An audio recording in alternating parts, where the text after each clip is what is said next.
be, first of all, to summarize a lot of the output and strands of discussion that we've been through. I'm late here.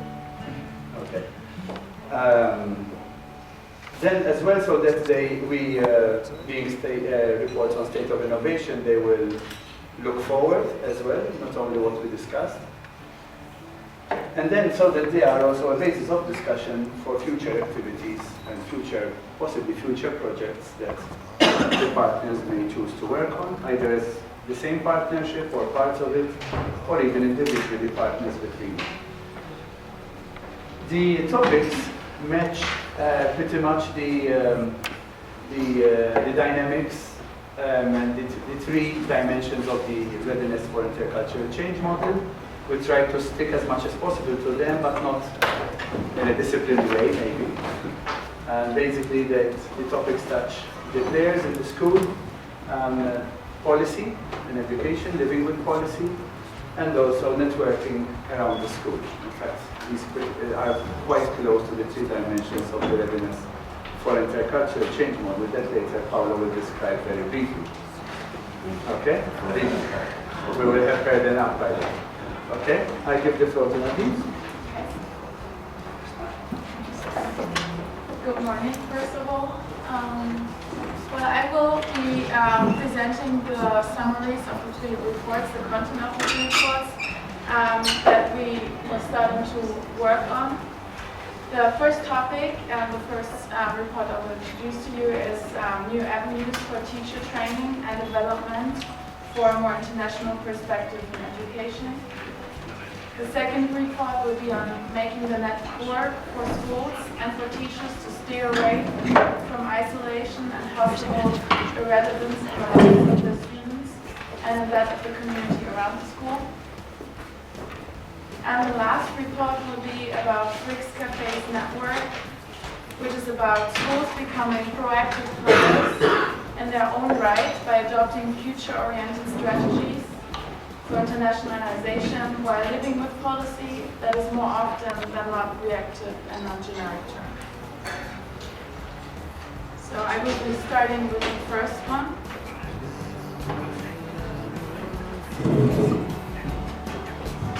Sorry.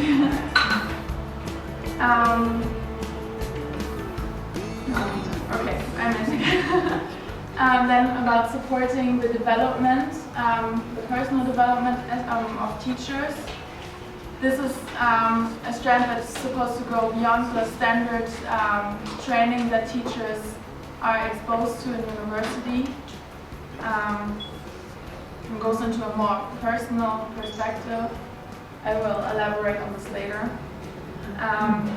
Then through exploring youth leadership skills for teachers, especially the change of the role of the teacher becoming a mentor and a leader of youth instead of just providing knowledge to them. Going on to in-service training for teachers, which is, by this it's meant that it's about teachers who already practice. It's not about teacher training at university, and the need to continue teacher training to adapt to the needs of modern times, of the students who develop in a certain way in our time. And the last point will be through developing strategies for teachers to be agents of change. We will just... Again, put a note here that when we say agents of change, I mean it's a bit of a generic term. We hear it. The freaks will stay together, they're a tight little crew. We will stick to the youth and adapting of the readiness for intercultural change model as a way of teachers acquiring a more of an international and wider perspective, a consciousness that the world does not start and finish in the class.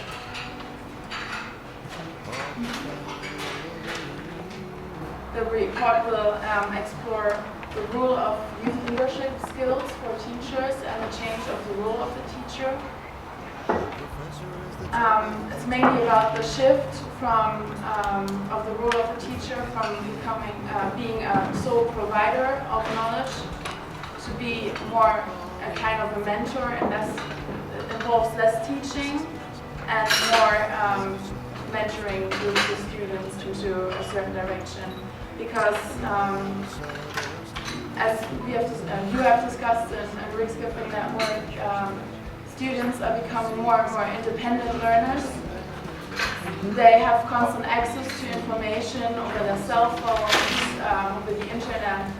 They don't wait for the next day to ask their teacher about information. They would just get it themselves. And it has an impact on teaching as well, because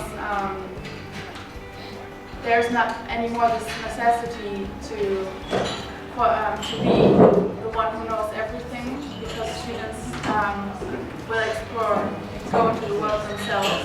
So as a teacher, your role now will involve showing the students how to research, especially online, how to analyze and evaluate information they find online, so that they don't believe everything they find right away, but learn to be critical about it. But also teaching students on how to network, how to build teams and cooperate with others, about innovations and an approach of working in result-oriented projects, which is, as I'm a teacher in training in Germany, a kind of teaching we try to explore a lot, so that students learn to be more independent and a high quality. We, at the beginning of Rikskaffe, we had a short exercise on scenario building, and this is also the topic of one Trends Watch that is practically ready. The idea is that in this report we'll explore easy ways of getting teachers to giving them confidence, or at least confidence actually, to create scenarios and explore scenarios with students, of course depending on the age and the context, and in the way that students can be exposed to foresight techniques, even if at a minimum way, in extracurricular activities and even in video projects in class. It's like a horizontal exploration of the future by the students. Also a kind of creative learning and independent learning.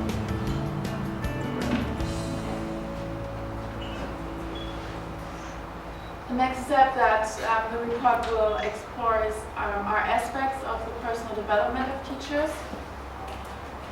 This is closely related to teaching on foresight, because teachers, but also schools, they have the choice to decide how they want to handle change. If they want to be ready for it, or if they want to react when it's already happened. So, in due course of reading the forums and everything on Rikskaffe Network, I thought it would be good to foster a general readiness for change, to approach change in a way to cope with, to be ready to cope with it when it comes, because it will come. And we can only use foresight to evaluate what might be coming and how we might be able to react in order to create strategies for that. It's part of networking, which is very important in Rikskaffe. And school management might take a really important role in this, because it has the possibility on the one hand to force the hand of the teachers to do it, to publish, but also to maintain the motivation in teachers to do it. So this is a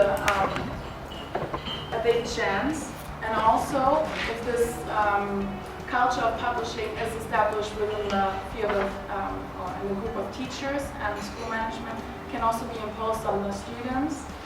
And this is a good way to connect with the students' mentalities of sharing anyway, because they are all over the place with social networks. They have a lot of profiles. They share their social life already. So why not put it onto a level of their professional work in school, but also take it to the level of sharing when they work later. Just implementing a new mentality of sharing in a professional change that is already happening at Okay, we invite partners. First of all, thank you. This was, as we said, a long summary, and we had some sound entertainment too in the meantime. We invited partners to have short reactions, and not necessarily reactions, but also some thoughts about these ideas. The idea is that it sets also the trend that over the next 2 weeks we will be having a platform of people having reactions even on the portal, so that we get a feedback from the network, and before we start writing, it's good to have some active feedback. And there will be Musa making a short clip about this. If you have a presentation, you can comment.